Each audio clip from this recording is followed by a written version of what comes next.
தேவனுடைய மகிமை இழந்தார்கள் என்று வேதத்தில் சொல்லப்படுகிறது. ஆண்டவராக இயேசு கிறிஸ்து என்று சொல்றாங்க. இந்த ஆண்டவராக இயேசு கிறிஸ்து யார் என்று நானும் ஒரு காலத்தில் தெரிந்து கொண்டிருக்க விரும்புகிறேன். ஒரு நாள் காலேஜ் படிக்கும்போது, ஸ்கூல் படிக்கும்போது ஒரு ஊழியக்காரர் ஒரு பாஸ்டர் ஒருத்தர் வருவார். அந்த பாஸ்டர் என்னோட வீட்டுக்குள்ளே வரும்போது என்னை பேர் வைத்து அவர் கூப்பிடுவாரு. கூப்பிடும்போது நான் என்ன பண்ணுவேன்னா, எங்கள் வீட்டில் 2 கதவு இருக்கும். ஒன்று முன்னாடி ஒரு கதவு இருக்கும், பின்னாடி ஒரு கதவு இருக்கும்.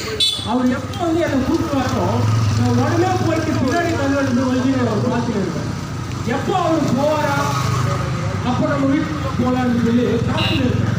காரணம் என்னவென்றால் அவர் இந்த ஆண்டவராக இயேசு கிறிஸ்து குறித்து சொல்லிட்டே இருப்பார்.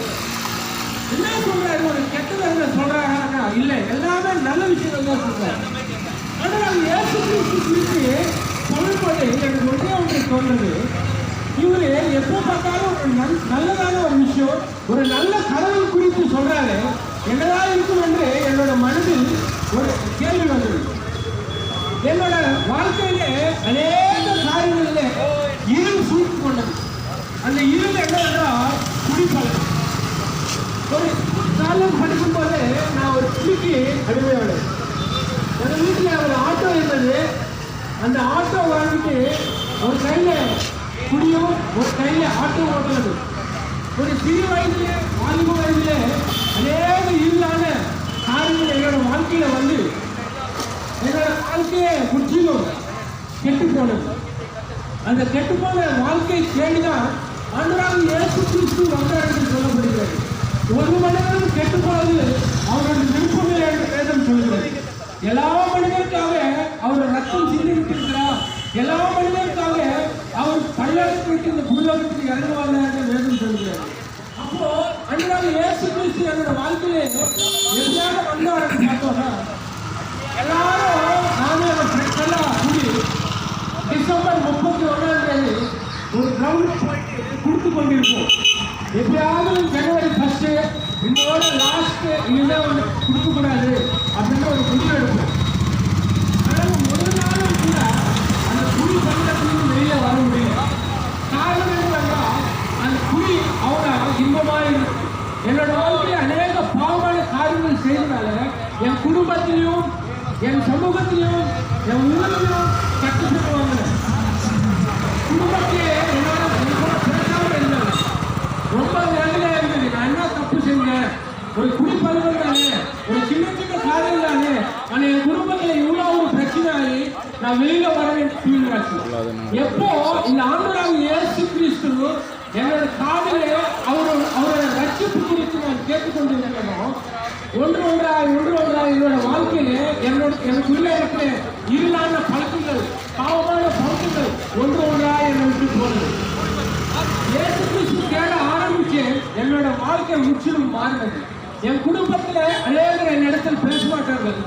ஆனா இன்றைக்கு என் குடும்பத்தில் எல்லாரும் முன்னாடி சாட்சியா என்ன ஆண்டவராக இயேசு கிறிஸ்து அவங்களுக்கு ஜெபம் பண்ணும்படியால் எல்லாரும் யாரெல்லாம் என்கிட்ட பேசுறியோ அவங்கெல்லாம் என்னோட பேசுறதுக்கு மணிக்கணக்காக காத்திருந்து ஜெபம் பண்ணுறதுக்காக ஆண்டவராக இயேசு கிறிஸ்து மாற்றிருக்கிறார்.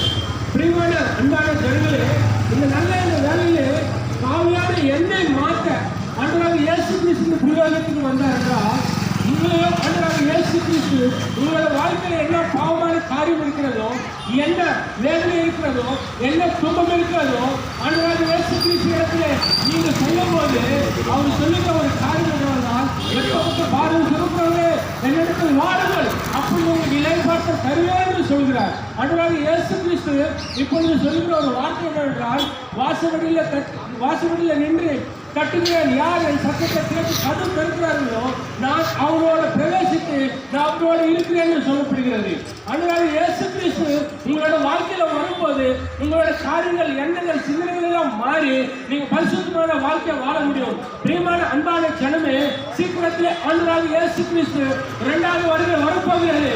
இது பார்க்கிற எல்லா சூழ்நிலைகளும், எல்லா கட்டணங்களும் எல்லாமே மாறிப்போகும். ஆண்டவராக இயேசு கிறிஸ்து வரும்போது யாரெல்லாம் அவர் விசுவாசிக்கிறார்களோ, யாரெல்லாம் அவர் ஏற்றுக்கொள்கிறார்களோ, யாரெல்லாம் அவரை நம்புகிறார்களோ அவரெல்லாம் உயிர் பெறுவார்கள் சொல்லப்படுகிறது. இந்த பூலோகத்தில் கொஞ்ச காலம்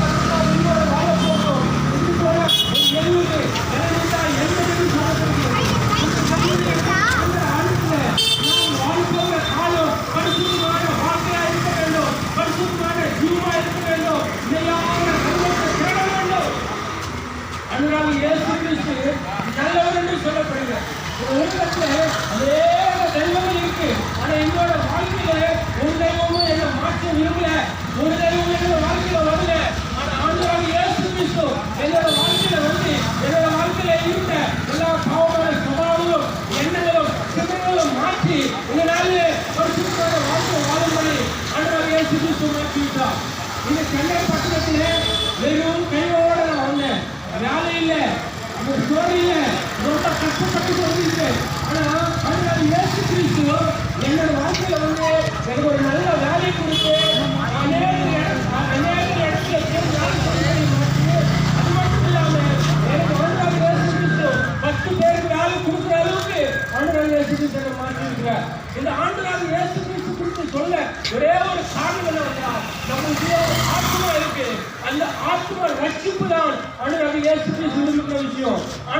ஆண்டவர் இயேசு கிறிஸ்து அந்த ஆத்மா ரட்சிப்பதான் கல்வாரி சிலுவையிலே அவரு ரத்தம் சிந்திருக்கிறார். நம்மளுடைய ஆத்மா ரட்சிக்கப்படுவதற்காக நாம் செய்யாத ஒரு விஷயம் என்றால் பாவம் நாம் அழிக்க வேண்டும். நம்மளுக்குள்ள இருக்கிற பாவங்களை, தோஷங்களும் சாபங்களும் ஆண்டவர் இயேசு கிறிஸ்துவிடத்திலே நாம் ஒப்புக்கொள்ளும் போது அவர் மெய்யான விடுதலை கொடுக்கிறார். அவர் கொடுக்கிற மெய்யான விடுதலை மட்டும்தான் நம்மளை விடுதலை ஆக்க முடியும். இந்த ஆண்டவர் இயேசு கிறிஸ்து நோய்களை குணமாக்குவார். ஆண்டவர் இயேசு கிறிஸ்து உங்களோட கவலை மாற்றுவார். இந்த ஆண்டவர் இயேசு கிறிஸ்து